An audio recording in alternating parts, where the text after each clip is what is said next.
Padma republic day సందర్భంగా 2025 పద్మ అవార్డులు ప్రకటించింది కేంద్రం. మొత్తం 139 మందిని పద్మ అవార్డులకు ఎంపిక చేసింది. ఇందులో 7గురికి పద్మ విభూషణ్ వరించగా 19 మందికి పద్మభూషణ్, 113 మందికి పద్మశ్రీ అవార్డులు ప్రకటించింది కేంద్రం.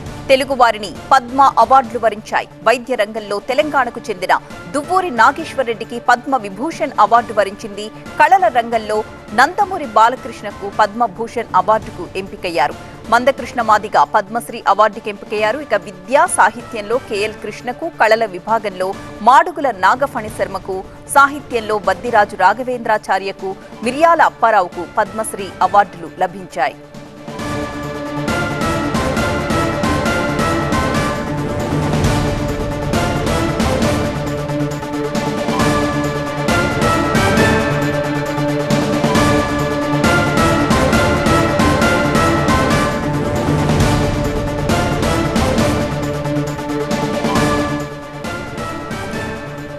నందమూరి బాలకృష్ణకు పద్మ విభూషణ్ అవార్డు వరించింది. పద్మ అవార్డులను ప్రకటించింది కేంద్ర ప్రభుత్వం. అందులో 7గురు తెలుగు వారిని పద్మ పురస్కారాలు వరించాయి. 7గురికి పద్మ విభూషణ్ పురస్కారాలు, 19 మందికి పద్మభూషణ్ అవార్డులు, 113 మందికి పద్మశ్రీ అవార్డులను ప్రకటించింది కేంద్రం.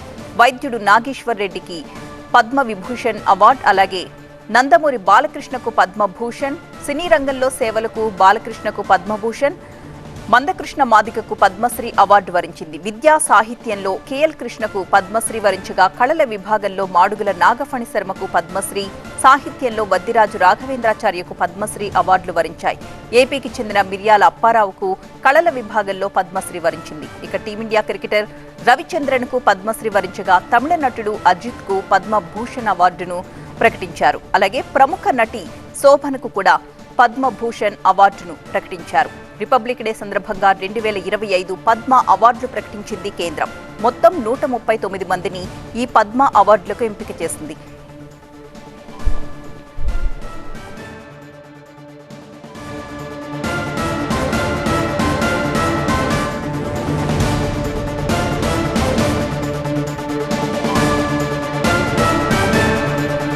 మొత్తం 139 మందిని పద్మ అవార్డులకు ఎంపిక చేసింది. 7గురికి పద్మ విభూషణ్, 19 మందికి పద్మభూషణ్, 113 మందికి పద్మశ్రీ అవార్డులు ప్రకటించింది కేంద్రం. తెలుగు వారిని పద్మ అవార్డులు వరించాయి. వైద్య రంగంలో తెలంగాణకు చెందిన దువ్వూరి నాగేశ్వర్ రెడ్డికి పద్మ విభూషణ్ అవార్డును ప్రకటించారు. కళల రంగంలో నందమూరి బాలకృష్ణ పద్మభూషణ్ అవార్డుకు ఎంపికయ్యారు. మందకృష్ణ మాదిగ పద్మశ్రీ అవార్డుకి ఎంపికయ్యారు. విద్యా సాహిత్యానికి గాను కేఎల్ కృష్ణకు, కళల విభాగంలో మాడుగుల నాగఫణి శర్మకు, సాహిత్యంలో బద్దిరాజు రాఘవేంద్రాచార్యకు, మిర్యాల అప్పారావుకు పద్మశ్రీ అవార్డును ప్రకటించింది కేంద్రం.